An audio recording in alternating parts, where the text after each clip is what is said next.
Welcome to This Explainer. Today, we're diving straight into over 1,100 years of Hungarian history.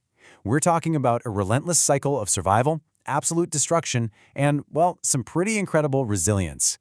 Imagine your country losing a staggering 2/3 of its historic territory. Just like that, along with 10 million of its people in a single stroke.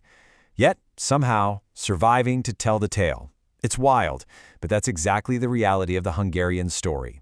And today, we're going to unpack exactly how they pulled it off.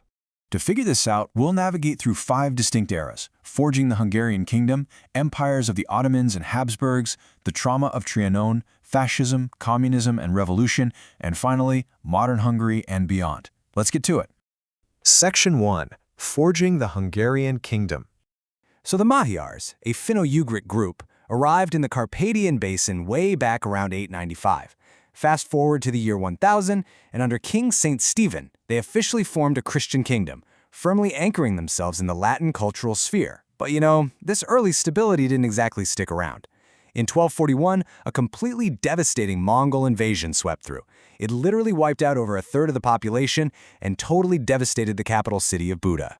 But, much like a phoenix, Hungary reconstructed itself. By the 15th century, it had evolved into this highly organized, independent feudal state. We're talking a remarkable level of European sophistication here, with robust local institutions and a really complex property system. Literally, from the ashes, they built a thriving kingdom. Moving on to Section 2, Empires, Ottomans, and Habsburgs. Well, that golden age didn't last forever. The sheer scale of the upheaval that came next was just staggering. In 1526, Hungary suffered this crushing defeat by the Ottoman Empire at Mohacs.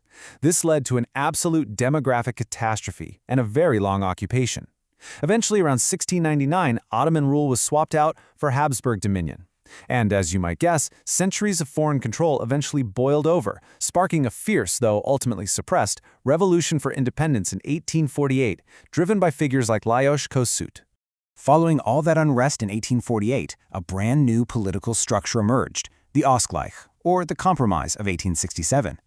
This established the Austro-Hungarian dual monarchy, and it actually kicked off a peaceful era of rapid economic and urban growth.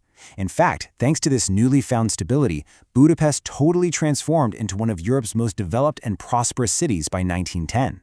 However, this dual monarchy was incredibly fragile behind the scenes. Check this out. Out of 20 million people in Hungary in 1914, there were 9 million Magyars, which are ethnic Hungarians, and 11 million non-Magyars, like Slovaks, Romanians, and Serbs. Imagine trying to hold together an entire empire where the ruling demographic is actually the minority. This failure to figure out a suitable system for co-development basically laid the groundwork for massive internal conflicts when World War I erupted.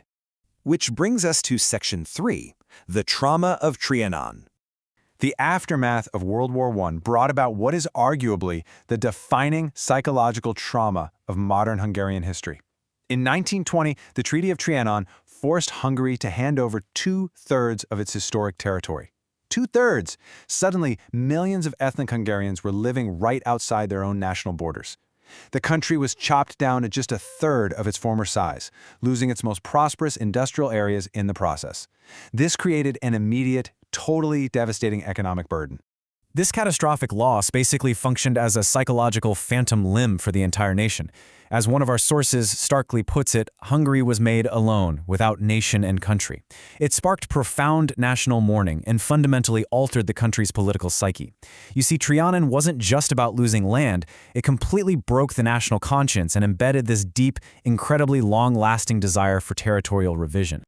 Next up, Section 4, Fascism, Communism, and Revolution. Driven heavily by that intense desire to regain those lost lands, Hungary ended up aligning its foreign policy with the Axis powers during World War II. And this gamble, it led to immense tragedy. Hungary suffered a destroyed army at Stalingrad, absolutely catastrophic civilian casualties, and the unspeakable horrors of the Holocaust. Ultimately, the nation found itself occupied by the Soviet Red Army, basically transitioning directly from one devastating war straight into a Soviet-controlled state. The ensuing Soviet era brought deep, systemic changes, with a communist dictatorship firmly in place by 1949. But, as we've seen, the Hungarian spirit rebelled. In 1956, a massive anti-Soviet revolution erupted all across the country. It was this profound, heroic moment of resistance. But tragically, it was violently crushed by Soviet tanks, forcing the nation into decades more of strict one-party rule. So, to maintain control and make sure another uprising didn't happen, the new leadership under János Kadar introduced a pretty unique system known as goulash communism.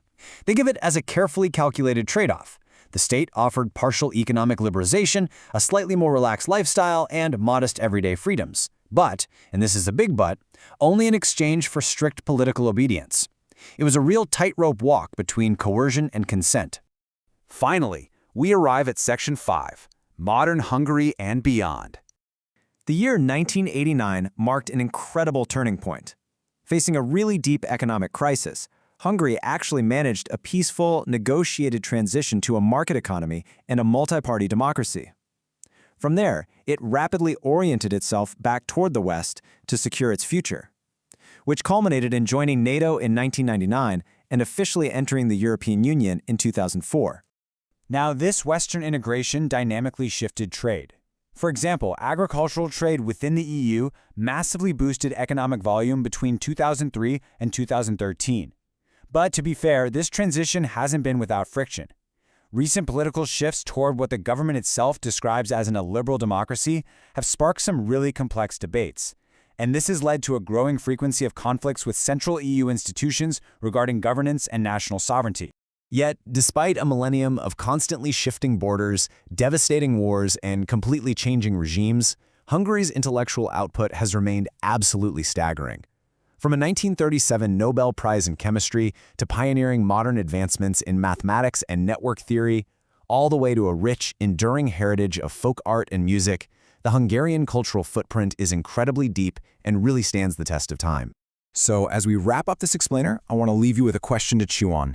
How exactly does constant exposure to existential threats forge such an unbreakable, phoenix-like national identity?